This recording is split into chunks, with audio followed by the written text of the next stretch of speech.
Au Niger, un procès de présumés combattants de Boko Haram s'est ouvert dans la plus grande discrétion depuis le 2 mars dernier, sous très haute surveillance policière.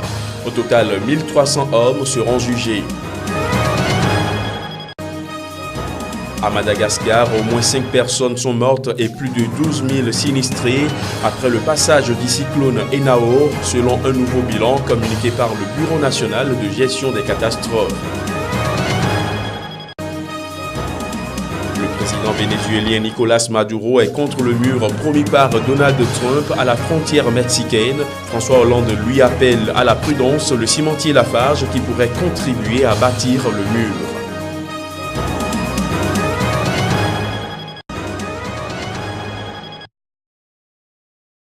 Au Niger, le procès de présumés combattants de Boko Haram s'est ouvert dans la plus grande discrétion à Niamey depuis le 2 mars dernier sous très haute surveillance policière. Je pense que les dossiers sont en train de nous parvenir de façon à ce qu'on puisse avoir une cadence au moins de 250 à 350 personnes à juger par mois ou une fois tous les 2 mois, a expliqué le procureur de la République, Chebou Samna.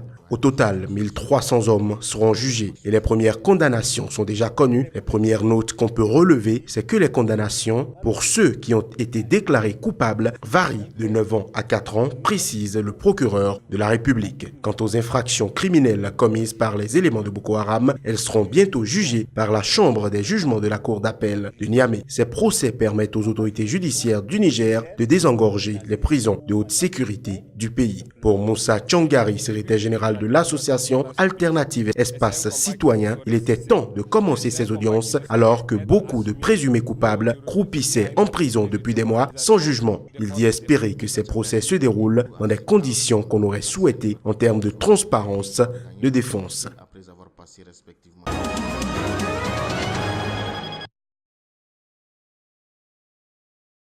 En Côte d'Ivoire, le procès des disparus du Novotel se poursuit à Abidjan avec l'audition de plusieurs accusés confrontés à la présentation de vidéos du rapt ayant coûté la vie à 4 expatriés lors de la crise post-électorale. Face à la famille de l'ancien directeur du Novotel, dont le corps n'a jamais été retrouvé, les débats se sont focalisés sur la présentation de plusieurs vidéos filmées lors du rapt des 4 victimes le 4 avril 2011 en pleine bataille d'Abidjan. Sur les images captées depuis les étages du Novotel, 3 pick-up et 4 sont visibles en contrebas. À bord des véhicules, plusieurs hommes difficilement identifiables sur les images. Tour à tour, les prévenus appelés à la barre ont nié reconnaître les silhouettes projetées sur les murs du tribunal. Seul l'ancien milicien Max Landry Yoro Tapeko a de nouveau confirmé sa présence sur les lieux du rapt. Quant à la défense, elle a de nouveau accusé l'armée française, affirmant que les troupes dépêchées par Paris avaient laissé les ravisseurs emporter les otages. Une thèse qu'a une nouvelle fois dénoncé Pierre-Olivier Sûr, avocat français de la famille de Stéphane Frantz, dit Ripel. Les audiences reprendront le mardi 14 mars avec l'audition d'une vingtaine de témoins supplémentaires appelés à comparaître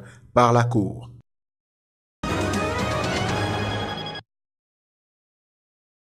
Après la réunion des experts militaires du G5 Sahel tenue les 5 et 6 février dernier, les chefs d'état-major de ces pays se sont retrouvés à Bamako dans le cadre d'une réunion extraordinaire du comité de défense et de sécurité du G5 Sahel. À l'ordre du jour, la mise en place de la force conjointe du G5 Sahel. Nous étions réunis dans le cadre du Conseil de défense et sécurité des pays du G5 Sahel, constitué du Burkina Faso, du Mali, de la Mauritanie, du Niger et du Tchad, dans le cadre de nos travaux réguliers pour voir comment est-ce qu'il faut conjuguer les efforts essentiellement dans le cadre de la lutte contre le terrorisme. Cette réunion qui se tient après les attaques terroristes dans les frontières de certains pays du G5 Sahel, les chefs d'état-major sont convenus d'accentuer leurs efforts de lutte contre ce phénomène. Nous nous sommes très bien entendus sur les dispositifs que nous pourrons mettre en place et des différentes dynamiques que nous pourrons enclencher. Et ce que nous pourrons aussi dire, c'est rassurer les populations. Et tout cela augure de bonnes perspectives dans la situation sécuritaire dans les pays du G5 Sahel. Après examen du projet de concept stratégique de la force conjointe du G5 Sahel, les chefs d'état-major généraux des armées ont validé le document des experts dans la perspective de l'obtention de l'autorisation de déploiement et du mandat du Conseil de sécurité des Nations Unies. Les chefs d'état-major généraux des armées du G5 Sahel sont également convenus de mettre en place le comité de direction du collège de défense du G5 Sahel à Nouakchott en Mauritanie au plus tard le 5 avril prochain.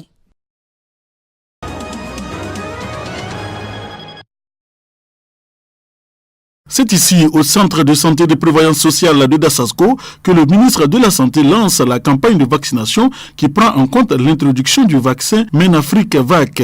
Cette campagne est initiée par le ministère de la Santé en collaboration avec l'UNICEF et l'Organisation mondiale de la santé. Objectif, lutter contre les épidémies de méningite. À en croire le ministre de la Santé Nicolas Méda, toutes les dispositions sont prises pour que la campagne soit effective sur toute l'étendue du territoire national. Ce centre de santé et de promotion sociale d'Assasgo a été choisi pour être le témoin de tous les centres, de toutes les structures de la santé de Burkina pour introduire ce vaccin très efficace dans le système de routine de vaccination. Quant aux partenaires, ils demeureront aux côtés du ministère de la Santé selon la représentante résidente de l'OMS, Alimata Diarra, pour un suivi tout le temps que va durer cette campagne pour s'assurer de la mise en œuvre effective du processus. Nous devons nous assurer que le vaccin est disponible chaque fois que de besoin. Nous devons nous assurer aussi que les messages de sensibilisation qui sont faits à l'endroit des parents et de la population en général, que ces messages-là portent leurs fruits. Rappelons que cette campagne de vaccination concerne essentiellement les enfants de 15 mois. La campagne va durer 3 ans avec un coût total estimé à près de 500 millions de francs CFA.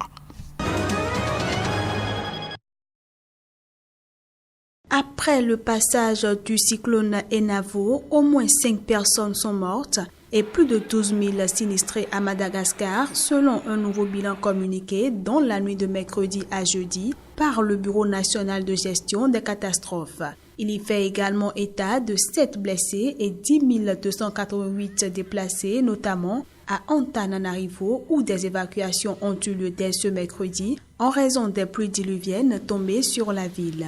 Le Bureau national de gestion des risques et catastrophes avait conseillé aux habitants des zones susceptibles d'être traversées par Enavo de quitter les bas quartiers, d'aller se réfugier en hauteur et de faire des stocks d'eau et de nourriture. Après avoir touché la capitale, le cyclone Enavo a été reclassé ce jeudi matin par les services météorologiques malgaches en dépression tropicale.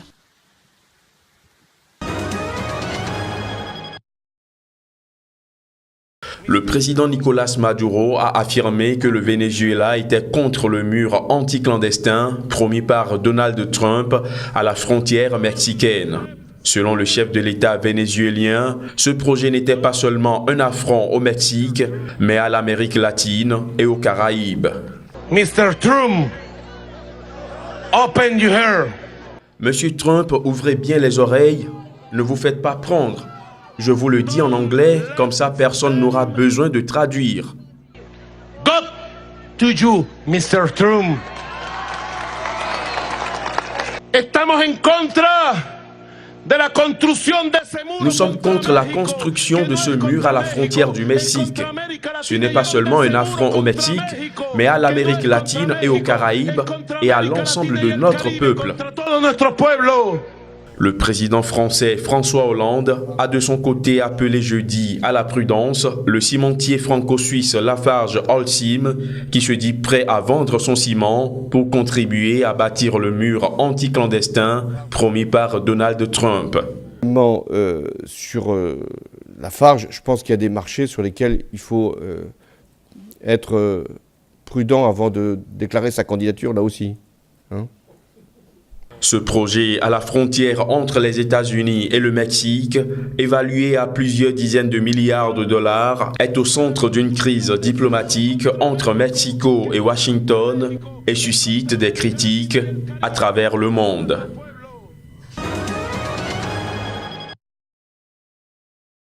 Au lendemain lendemain de la mort de 35 adolescentes dans l'incendie d'un foyer pour mineurs dénoncé pour des mauvais traitements et des abus sexuels, l'indignation était vive ce jeudi.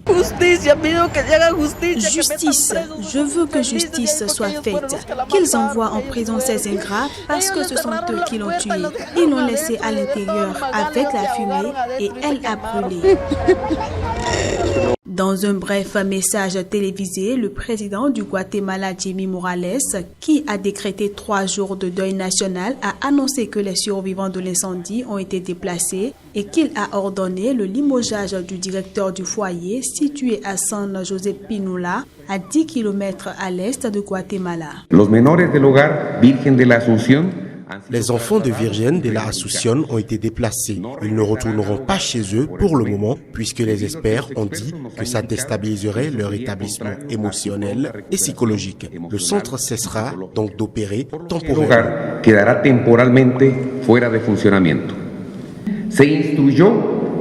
Nous avons ordonné le limogeage du directeur du foyer Virgen de la Asunción et les personnes impliquées ont été invitées à coopérer autant qu'il le faut pour clarifier ce qui s'est passé et déterminer les responsabilités criminelles et administratives appropriées.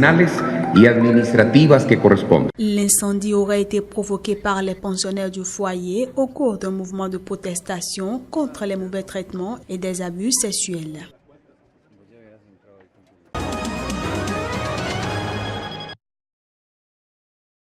En milieu scolaire, parents d'élèves et décideurs prennent en pleine gueule les effluves de la consommation de stupéfiants. Et le fléau gangrène les écoles, même les plus prestigieuses. Il faut dire que c'est un fléau qui a pris l'ensemble des établissements, des grands établissements d'Abidjan, le lycée technique, le lycée classique, les lycées d'excellence. En classe de 3e, je me souviens bien, au terrain de EPS, ils ont mis la main sur quelques élèves qui étaient en train de fumer la drogue. Toutes mes connaissances fument de la drogue. Et l'élève fait référence à la drogue parce qu'ils se disent qu'en utilisant la drogue, ils pourront se rafraîchir la mémoire et ensuite ils pourront obtenir de bonnes notes en classe.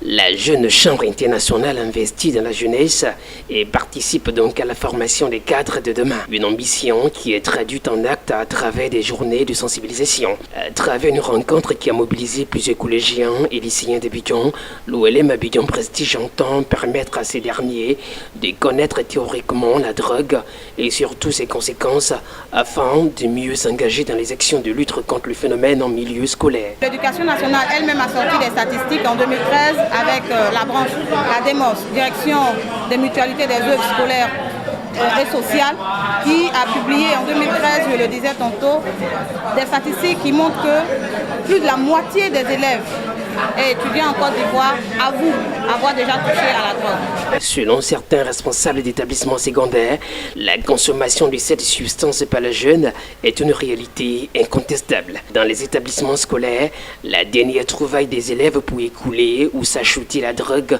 consiste en l'utilisation des SMS à partir des téléphones portables. Le phénomène doit être appréhendé avec beaucoup de lucidité afin de permettre à l'école de tracer les sillons de la réussite pour des élèves exposés à toutes sortes de tentations.